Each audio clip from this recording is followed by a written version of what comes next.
दोस्तों नमस्कार।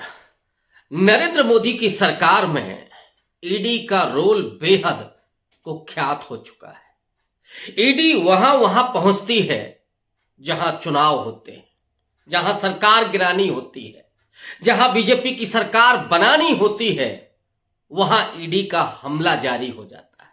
विपक्ष यही आरोप लगाता है। राजस्थान में जब चुनाव हो रहे थे तो वैभव गहलोत, जो अशोक गहलोत के बेटे हैं, और कांग्रेस पार्टी के जो प्रदेश अध्यक्ष थे, उनको ईडी ने नोटिस थमा दिया था। छत्तीसगढ़ में भूपेश बघेल की पूरी सरकार को ईडी ने घेर रखा था। परिणाम जो हुए और उसके बाद क्या हुआ, क्या उसके बाद वैभव गहलोत पर, भूपेश बघेल पर शिकंजा कसा गया है? क्या उनको जेल भेजा गया? नहीं। लेकिन इस समय कुछ मुख्यमंत्रियों पर ईडी का हमला होने वाला है। उसमें कई नाम सामने आने वाले हैं। उसमें एक बड़ा नाम अरविंद केजरीवाल का है। उनके कई नेता पहले से ही जेल में हैं। जो शराब नीति दिल्ली में लागू हुई उसको लेकर के, उसमें कथित भ्रष्टाचार को लेकर के। इधर एक डिप्टी सीएम बिहार के तेजस्वी यादव, वो भी ईडी की रडार पर हैं। और कब उनको ईडी धर ले कोई नहीं जानता। एक और बड़ा नाम वो झारखंड के मुख्यमंत्री हेमंत सोरेन का है। हेमंत सोरेन को ईडी ने अब तक 7 नोटिस भेजे हैं। कई नोटिस अरविंद केजरीवाल को भेज चुकी है।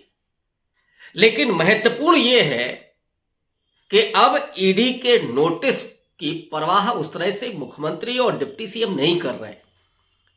तेजस्वी यादव ने तो अपना ऑस्ट्रेलिया का दौरा रद्द कर दिया है। ऐसे लगता है कि जैसे दो दो हाथ करने के लिए तैयार हो गए। मैं बात करूंगा केवल झारखंड की। झारखंड में जो बिसात बिछाई जा रही है कि कैसे हेमंत सोरेन को सरेंडर कराया जाए, और ये आज से नहीं चल रहा है। सूत्र बताते हैं कि लंबे समय से वहां पर तैयारी चल रही है कैसे सरकार को गिराया जाए। जैसे महाराष्ट्र में हुआ था, उद्धव ठाकरे की सरकार पर जो शिकंजा कसा गया उनके शिंदे साहब पर, अब वही एक नाथ शिंदे मुख्यमंत्री हैं। अजीत पवार पर जो शिकंजा कसा जा रहा था, मोदी कह रहे थे कि अब वो जेल जाएंगे। देवेंद्र फडणवीस ने कहा था कि चक्की पीसिंग अजीत दादा, और अजीत दादा डिप्टी सीएम हो गए। उसी तरह से हेमंत सोरेन पर भी शिकंजा कसा जा रहा था, और नरेंद्र मोदी ये ऑफर दे रहे थे कि भाई आप गठबंधन छोड़ दो, हमारे साथ आ जाओ। अब पहले मैं चलता हूं उन आंकड़ों की तरफ जो पिछले विधानसभा चुनाव के हैं। 2019 के नवंबर दिसंबर में जो चुनाव हुए थे, चूंकि विधानसभा का कार्यकाल वहां 5 जनवरी को खत्म होता है, तो उस समय जो नतीजे आए थे भारतीय जनता पार्टी के सामने, उसके मुकाबले कांग्रेस, झारखंड मुक्ति मोर्चा और आरएलडी ने गठबंधन करके चुनाव लड़ा था। उस चुनाव के नतीजे में झारखंड मुक्ति मोर्चा को 30 सीटों पर जीत मिली। टोटल जो सीटें हैं वो 81, और इंडियन नेशनल कांग्रेस को 16 सीटें मिली थी। एक आरजेडी की सीट थी, यानी कुल मिलाकर के 47 सीटें गठबंधन को मिली थी, और उसने पूर्ण बहुमत हासिल कर लिया था। बीजेपी 25 सीटों पर सिमट गई थी। ऐसे में हेमंत सोरेन मुख्यमंत्री बने।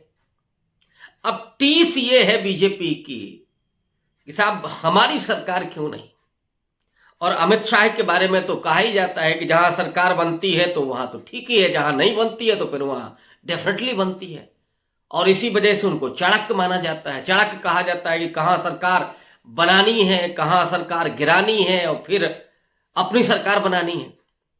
मध्य प्रदेश उसका उदाहरण है, महाराष्ट्र उसका उदाहरण है, या चुनाव के वक्त गोवा उसका उदाहरण है। कई ऐसे उदाहरण आपको मिलेंगे। तो वहां सरकार चल रही है और हेमंत सोरेन दूसरी बार मुख्यमंत्री बने।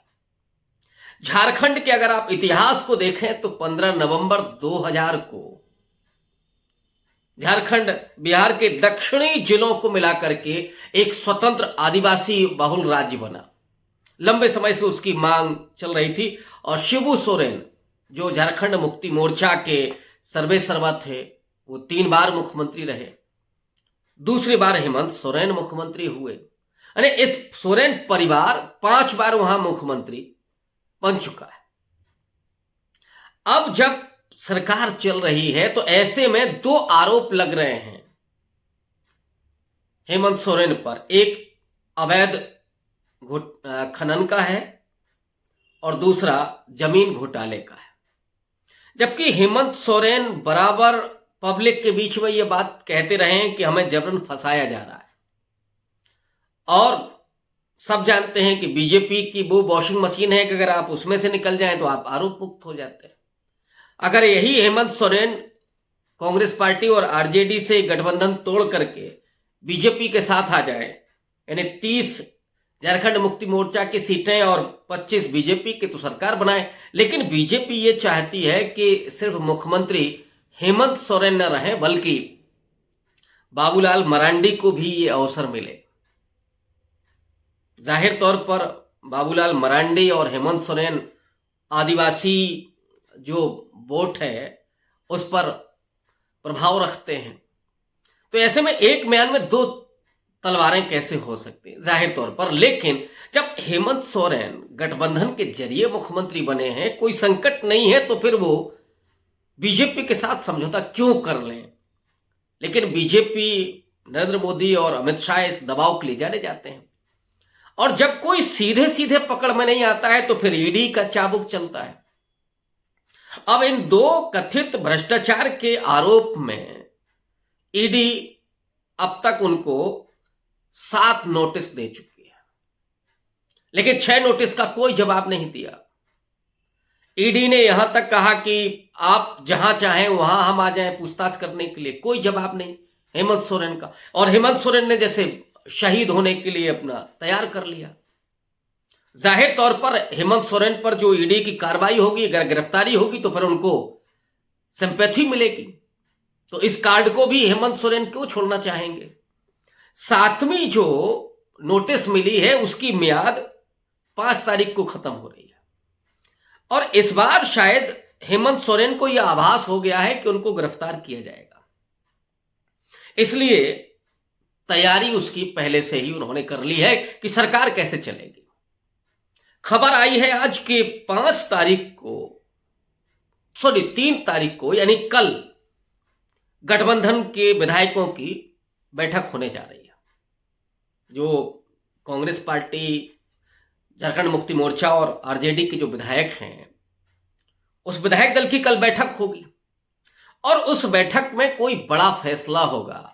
वो फैसला भी लगभग तय हो चुका है और उसके बारे में खुद भारतीय जनता पार्टी के एक बड़े नामी ग्रामी सांसद महोदय हैं, उन्होंने ट्विटर पर लिखा था। उन्होंने कह दिया कि अब जो कल्पना सोरेन है, हेमंत सोरेन की पत्नी, वो मुख्यमंत्री बनने जा रही हैं। तो क्या हेमंत सोरेन ये कदम उठाने जा रहे हैं? कल विधायक दल की जो बैठक होगी उसमें वो कल्पना सोरेन को विधायक दल का नेता चुन करके और मुख्यमंत्री पद की शपथ दिलवाएंगे और खुद तैयार है गिरफ्तारी के लिए, भेजो जेल। और एक व्यक्ति जब डर से मुक्त हो जाता है, निडर हो जाता है, निर्भय हो जाता है, तो काहे की ईडी, काहे की एजेंसी, काहे की जेल। ये आजादी का पूरा आंदोलन अगर जिसकी निगाह में है, जिसके चेतन में है, तो वो क्यों डरेगा। और हेमंत सोरेन ने भी शायद ये तय कर लिया है कि अब डरना नहीं, अब जेल जाना है, और जेल जाने का सीधा फायदा गठबंधन को होगा। जो आदिवासी अस्मिता का सवाल है, वैसे ही मध्य प्रदेश के सीधी में जो घटना हुई थी उस पर बीजेपी गिरी हुई है। अपने आदिवासी एक महिला को राष्ट्रपति बनाया, लेकिन छत्तीसगढ़ में क्या हो रहा है, वहां जो जंगल हैं वो काटे जा रहे हैं। तो आदिवासियों के जल जंगल जमीन का जो अधिकारों का सवाल है, जिस पर राहुल गांधी लगातार बोल रहे हैं, ये मुद्दा फिर झारखंड में भी जाएगा। अगर आप हेमंत सोरेन को जेल भेजते हैं तो हेमंत सोरेन ने जैसे तय कर लिया है कि अब नहीं, अब खेलना है, अब आप जेल भेजो, सरकार भी बचेगी और हेमंत सोरेन जेल भी जाएंगे। ये जैसे उन्होंने तय कर लिया है। अब 5 तारीख को पता चलेगा कि ईडी क्या कार्रवाई करती है और नरेंद्र मोदी अब क्या खेल करते हैं।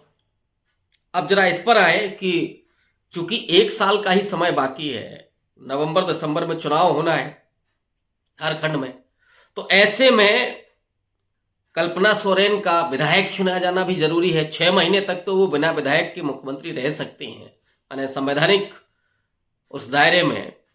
लेकिन उसके बाद क्या? इसके लिए गांडे विधानसभा सीट के जो विधायक हैं डॉक्टर सरफराज अहमद, उन्होंने रिजाइन कर दिया है, उन्होंने इस्तीफा दे दिया है। तो ये जो सीट खाली हो रही है गांडे विधानसभा की, डॉक्टर सरफराज अहमद की, इस सीट से कल्पना सोरेन विधायक चुनी जा सकती हैं।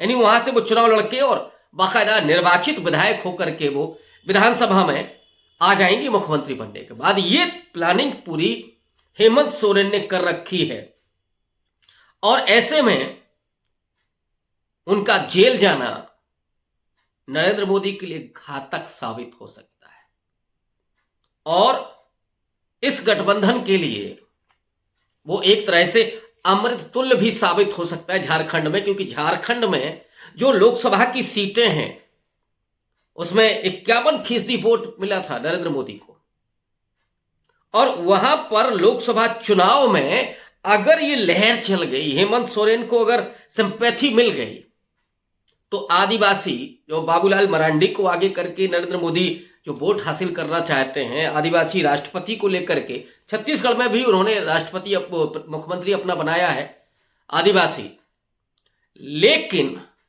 एक आदिवासी मुख्यमंत्री को जेल भेजना बेहद खतरनाक साबित हो सकता है झारखंड में।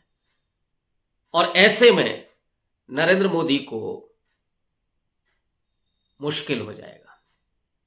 इसलिए 5 तारीख को क्या होगा, निगाहें मेरी बनी रहेंगी और आप तक हम ये चर्चा, ये विश्लेषण पहुंचाते रहेंगे। आप देखते रहिए। बहुत शुक्रिया, धन्यवाद।